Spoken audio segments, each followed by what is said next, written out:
Hello everyone and welcome to Christmas Mooresville Minute. We've got a little bit of agenda items, but the board had their last meeting of the year last night. Very brief agenda. A number of things on the consent agenda. There were a couple of subdivisions that we're holding bonds on for sidewalks and street trees in the Byers Creek subdivision that were approved to be released. We changed dropped the speed limit requirements in Harris Crossing subdivision from 35 down to 25 to limit the speeding in there. We had on the resolution to declare some property surplus. The town acquires property through various means at different times throughout the history of the town, and we have some property there that our finance committee and some staff believe that would be better served if we declared it surplus and put it back on the tax rolls and made it available for people to purchase. There was some discussion with the board. They decided to pull that off. Not all the board members were aware of some of the property, so we're going to discuss that on the 31st. December 31st at their agenda briefing for January, and then we'll decide if we'll move forward in January on that item. With the closing of the golf course, we restructured our lease with Yamaha Golf Car Company. We're leasing about 66 carts from them. They have picked up the carts. We'll get credit for this year's payment. We'll not have to make a payment again until fiscal year 16. So that's good news for us, and we're extending that lease out to 6 years with regard to that. We also approved an update to our Parks and Rec Master Plan with the addition of Dick Poor, our new Culture and Parks Recreation Director. We had needed to update our Parks and Rec Master Plan. The last one was done probably about 5 years ago. To identify our needs for the next 5 to 10 years in the Mooresville community on parks, recreation, and cultural needs within our community. We'll look forward to that. That was an $80,000 contract for Pros Consulting to help us with that master plan.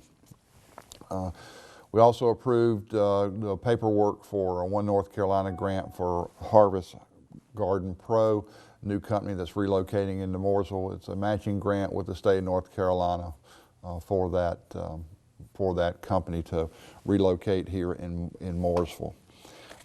The only item on the regular agenda was an item that was continued from October with regard to rezoning of the Alcove Langtree Partners property there at the intersection of Templeton Road and Alcove Road near exit 31. The board decided to, at the request of the petitioner, to extend that public hearing out till February so the board could hear the recommendation from the planning board on the Alcove Road small area plan.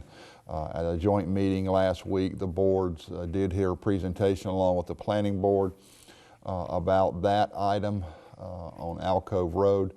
There were a number of neighbors and residents in that area also that came to that meeting, and their biggest concern, of course, is traffic and some folks using that Alcove Road as a shortcut around exit 33 and exit 31 when the traffic backs up on the interstate, as well as the traffic generated by Langtree Charter.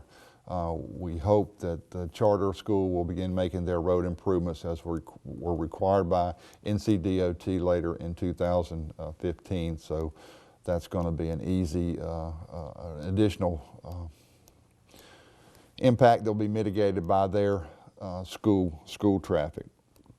We also at the joint meeting there was a lot of discussion about a solar ordinance, and this would apply not only to commercial but also residential applicability of solar panels, solar power, and creating that category within the zoning ordinance to hopefully increase the use of solar power and availability of solar power for especially our commercial applications. There are a number of commercial folks that have expressed interest with regard to that. We've got a lot of business people and others within our community that are involved in solar power, so it's going to be a good thing for us to amend our ordinance to allow those type of uses within our community. As I said, there was not really a whole lot on the agenda, so it was kind of a record meeting for business and closure. With the holidays, there are a number of things going on, and we want you to be aware of them this Friday night at the Charles Mack Citizen Center. The Music on Main continues on December 19th. The group Centerpiece Jazz will take the stage in the Mack Center.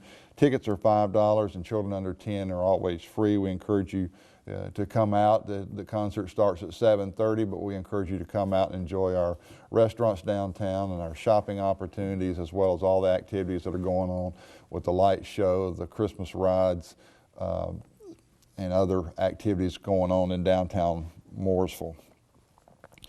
With the holidays, of course, the town offices will be closed from the 24th through the 26th. That's Wednesday through Friday, and also be closed on Thursday, January the 1st for New Year's Day.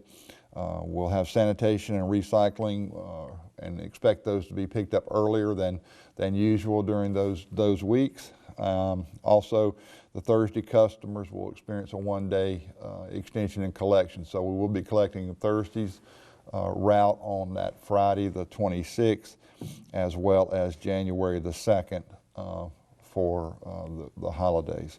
The railroad continues to do their work on upgrading their crossings and the rail lines from on the railroad, and they're going to be repaving and repairing that going on through the holiday season, it looks like. So we want you to be aware of that. We'll try to get information out on our Facebook page and our web page, as well as if you follow us on Twitter, we'll be tweeting that out as well. Lastly, Mooresville has always been known as a very safe community, but unfortunately we do have a few incidents that have occurred here lately. The police did respond to 355 Sharp Street yesterday about somebody shooting and then abducting a child. We're happy to report that person was apprehended in Charlotte and now is in Iredell County Jail. The child has been returned, but the victim is currently in Carolinas Medical Center in Charlotte. We know that is a tragedy at any time, but especially here at the holiday season, it's especially important, or especially distressing to a lot of us going on in our community, because we're known as a very safe community. Our crime rate has actually dropped over the past few years, but it's an unfortunate incident for everyone. As always, we hope that you become a fan of a friend of the town on Facebook, and follow us on Facebook. We'll also keep up to date with our holiday activities and the end of the year activities on the web page. We hope you and your family have a happy holiday season. We look forward to catching up with you after January 2015. Thanks for joining us, and happy holidays.